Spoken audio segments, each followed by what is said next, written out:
We open this and renew this friendship through honest dialogue, through sincere dialogue and serious dialogue.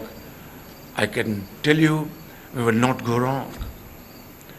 And I was in Washington, New York, with my colleagues, had very productive, short but very productive meetings with Secretary Blinken, and of course my meeting with President Biden was again very reassuring. I thank them, want to thank again for the support, for the program which you have offered to flood affected people, $53 billion, and now add on to it $10 million announced by Secretary Blinken, meeting our young and enterprising Foreign Minister Bilawal Bhutto. We are very thankful to you. But then I have to say and make a couple of comments. One, that this disaster, Ambassador, is not of our making.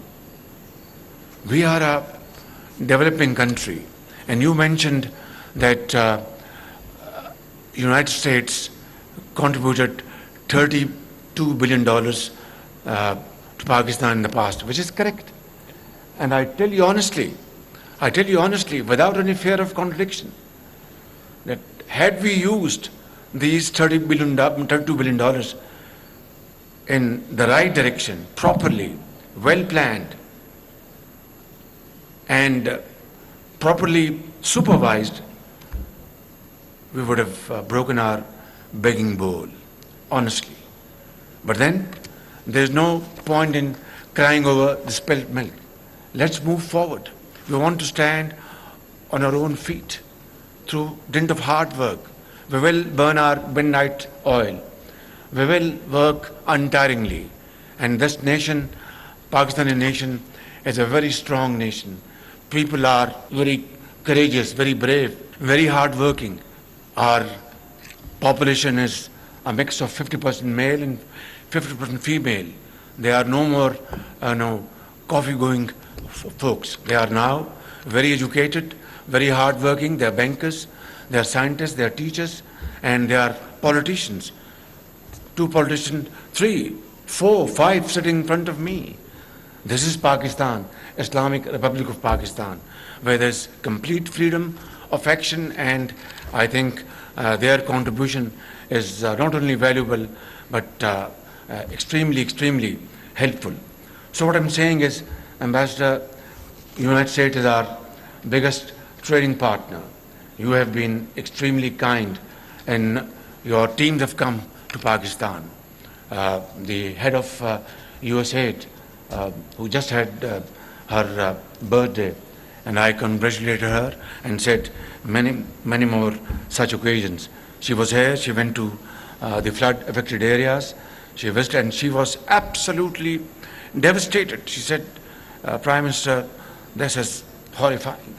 And then her visit was equally matched by actions, by practical actions. We are very grateful, but the point at issue is that this catastrophic situation is not made by us. It is man-made, but not made by us.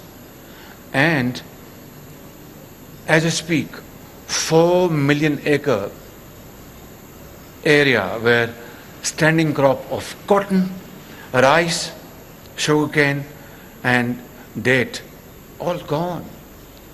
Billions of dollars. 1,600 people have left this world, along with 400 children, girls and boys. More than 1 million, mud houses or pakka houses, they have been absolutely thrown to the Arabian Sea. And more than 1 million livestock drowned. Life savings of people have gone away. And they are living under tents and under open sky, waiting for help coming from somewhere.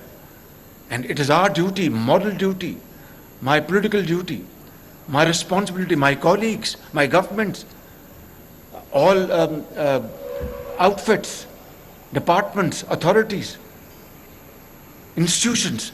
We are working hard and working overtime to serve them. But whatever we do is not enough.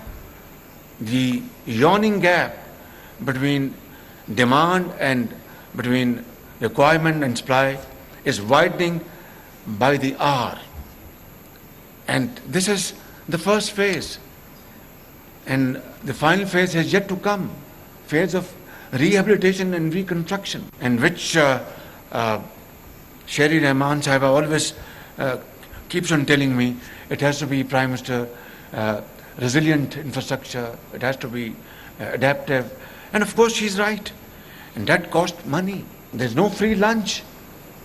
Therefore, I would, again request you, as a friend, you are a great friend, and your country has supported Pakistan, in a very big way. It is clear, loud and clear to all and sundry, that now we need international community to stand by us and support us. We're not asking for sums of monies. We're asking for relief. We're asking for funds to rebuild our infrastructure. We're asking for our people that they get their jobs back, livelihood, agriculture, industry, commerce, trade, export. For that we need incentives, relief, moratoriums. This is our right. We have not brought this disaster upon ourselves. It's nature. We are not blaming anybody. We are a country which is under 1% of carbon emission. So I wouldn't want to go into details and have a lengthy speech. Obviously, I think soft drinks are waiting for them. Soft drinks, I mean. And of course, snacks, of course, they're waiting for them. What I'm saying is that we want to build we want to go back to those wonderful times with the United States of America, where our relations were not beholden to others. It had its own standing, own structure, and I would work most willingly to build that relation.